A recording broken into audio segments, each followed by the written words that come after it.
Welcome to Sporting Bets TV. I'm your host Junior, and thank you for joining us. On today's episode, we're reviewing NCAA March Madness, the Sweet 16. I don't know about you, this is one of my favourite times of year apart from the college bowl season. As a USC supporter, it's been a bit rough of late, but you make do what you can. And hey, they're in the Sweet 16 this year, who'd have thought? So as we go through this, we're going to preview every game. Can Gonzaga finally make use of that number one seed and bring home the national title that they've threatened to do for years but always found a way to stumble? Or is this the year of the Cinderellas like Oral Roberts led by Max Amos? Can they keep going and have the first ever number 15 seed make it to the title game? We've got it all covered. Stay with us and let's get stuck in. Let's kick things off with Loyola-Chicago versus Oregon State. Let's start with Chicago. They've been nothing short of fantastic. Their 71-60 win over Georgia Tech was solid. Not unbelievable, but they look hot that game. However, their demolition of Illinois was rude. I'm not sure how else to put that. A lot of people talk about the Cameron Croix show. Look, he's been solid, and if ever someone turned up to this tournament, it's him. But I mean, that whole squad is defensively. They work as one, they play as one, and they move as one. And I think to take anything away from them would be disrespectful, if I'm honest. They came to play, they led from start to finish, and the scoreline genuinely reflects the dominance they had over the number one seed. We skip ahead here. We look at Oregon State. No one's had more fun in the last few weeks than they have. Pac-12's done phenomenal. I look forward to seeing USC play. You'll learn I'm very biased when it comes to USC, so I apologise in advance for putting in this conversation. Had a good win over number 5 Tennessee, 70-56, and then took out Oklahoma, the number 4 seed, 80-70. Look, they're a solid outfit, and I think they'll turn up to play. I think they'll have a good game, if I'm honest. I just can't look past Chicago Loyola. I really can't. At odds of 1-3, I appreciate it's nothing to get overly excited about. I just don't see them losing, to be honest. I really think this could be the year for them. A lot of it depends on Croix, but if they can keep playing and they keep the belief, they can make a real charge here. I'm not sure they're good enough to win it, but I am positive they're good enough to win this game.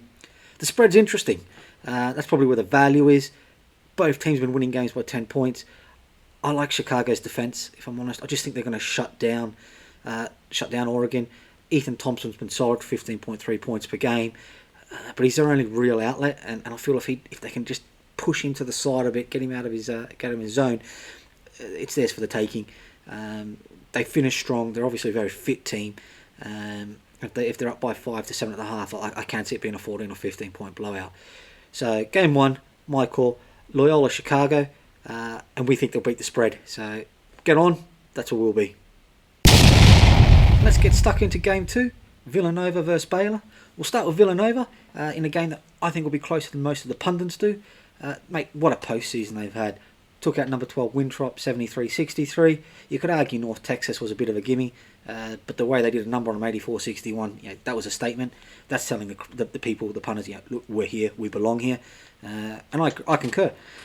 Led by Jeremiah Robinson-Earl, who averages 16 points per game. I wouldn't say this is a team of great players, but I say it's a great team, and that's reflective in the limited turnovers, 9 per game that they average.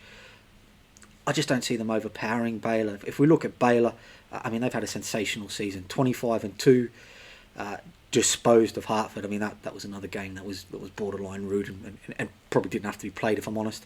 The 79-55 scoreline is even more important when you think that it was relatively tight for the first 6 or 7 minutes before the blowout started. Then they took out plucky Badgers squad, knocking off number 9 Wisconsin, 76-63. Look, at the end of the day, you've got Gerard Butler, 17 points per game. They're the second highest scoring offense in the nation, 84.2 points per game, and they look hot. They look really hot, if I'm honest, and I just don't see a way for Villanova to overcome that with a depleted lineup. And the stronger defensive spread that Baylor brings. I think in the long term it'll be a slow grind at the start, and I expect a blowout to a degree in the second half, and somewhere between that 10 and 14 point win. I'm hearing some people say 20-25 points. But look, it could happen. I think it's a bit disrespectful, if I'm honest, to Villanova. But we'll see. I think the tighter spread is probably where it's at, though. If you look at the odds, 1-3 for Baylor. Again, there's not a ton of value there, but you can see why. Villanova at 9-4 if you like them. Get all over it, but I just don't see them getting up. The spread, I think the spread's actually very generous to Baylor.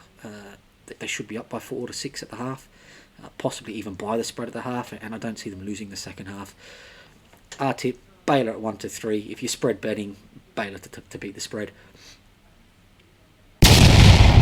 On to game 3, and what can only be described as the Cinderella story of the tournament. Oral Roberts, where did you come from? And please don't go away. Led by Max Amos and Kevin Obana, they have been amazing to watch. They've been fun to watch, and I personally have enjoyed both of their games. We'll start off with their number 2 victory over Ohio. No one saw this coming. I tuned into the game and I watched it, and I was pleading, come on, this is something special here. It's got the opportunity, and went to overtime. I thought, no, that they're probably going to get worn down here, but no, 75-72, solid win over a very disappointing Buckeyes. I think they'll look back at an opportunity lost there, if I'm honest. Then backed that up against Florida, another team that can't win this game. 81-78, solid. Didn't look like losing, if I'm honest. It was tight. Yes, they came home strong, and I don't want to get the hate from the Gator supporters, but I think it'd be hard pressed to say the better team didn't win. Going in against Arkansas now, Arkansas they just don't get a lot of love, and if I'm honest, they're probably not going to get a lot of love from me today. Sorry, Razorbacks fans, is what it is. Beat Colgate, 85-68, number 14 seed. Mate, you looked good that day. Looked really solid, and they beat the number 6 Texas Tech, 68-66. This is another game I tuned in and watched with great enjoyment. I think the Red Raiders threw it away more than Arkansas won it, and it's on the back of that when my thoughts are going to come. Look, they've got some phenomenal players, Justin Smith and Moses Moody. I think Moody's a genuine top 10 first round draft if you can get it right, particularly in this tournament. He's averaging 17.2 points per game. And the Arkansas offense is one of the best in the nation. I think it's number 12 off memory, 82.5 points per game. So where do the bets lie? Well, I mean, the odds are very much against Oral Roberts. Arkansas at 1 to 10, Oral Roberts at 11 to 2. I have to be very careful here because I don't want to bet with my heart. I want to use my head. I think the question comes down to this: the better team is Arkansas. The question to ask yourself is, can Kevin Obana and Max Amos do it one more time? I think they can. I really think they can. I think this is something special. And one of the memories I have from their win over Florida, it wasn't actually a game moment. It was after the game, and it was those two embracing.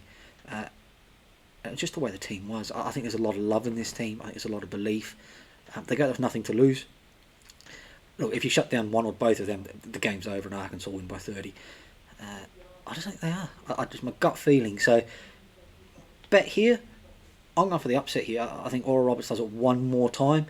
I don't think they get past Baylor at all. I don't think Arkansas does either. Baylor could actually be quite painful when they meet, if they meet. But yes, definitely Oral Roberts is our tip. And I'll take them with the spread because I think they're going to win. So there you have it. Happy punting. And now for the last part of this preview. Syracuse Vs Houston. Mate, Syracuse.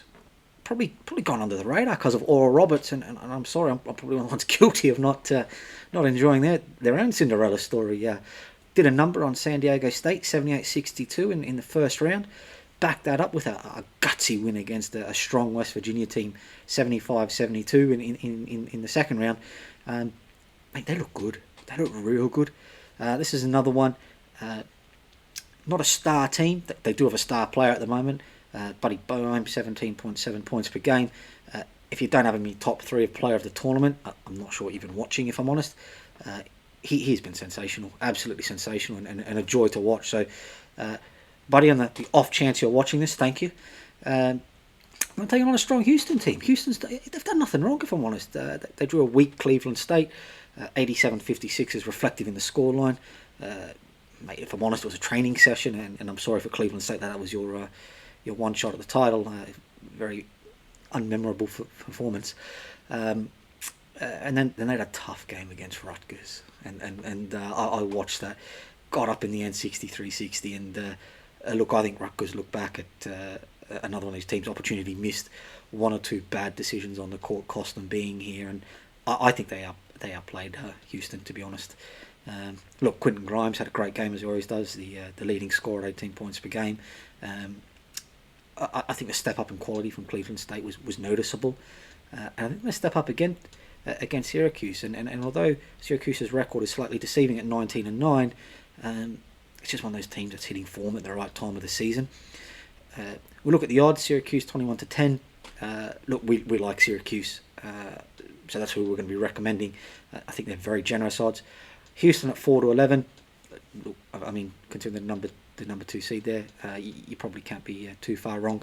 And then the spread 6.5. Look, we're all over the spread. We like Syracuse to win, so if you want to give us 6.5 bonus points, mate, happy days. We're not going to argue with you. So look, that's our tip. We think Syracuse does the second upset of the tournament in Game 4 and knocks off the fancy Houston. Happy punting, and we'll talk to you soon. Well, that brings us to the end of part 1 of our preview. We'll be doing part 2 tomorrow, so be sure to tune into that one. Look, these are our tips and our thoughts and musings. We encourage you to do your own research. If you don't agree with them, that's absolutely fine. Like everyone, we don't get it right all the time, but we'd like to think we get it right more than we don't.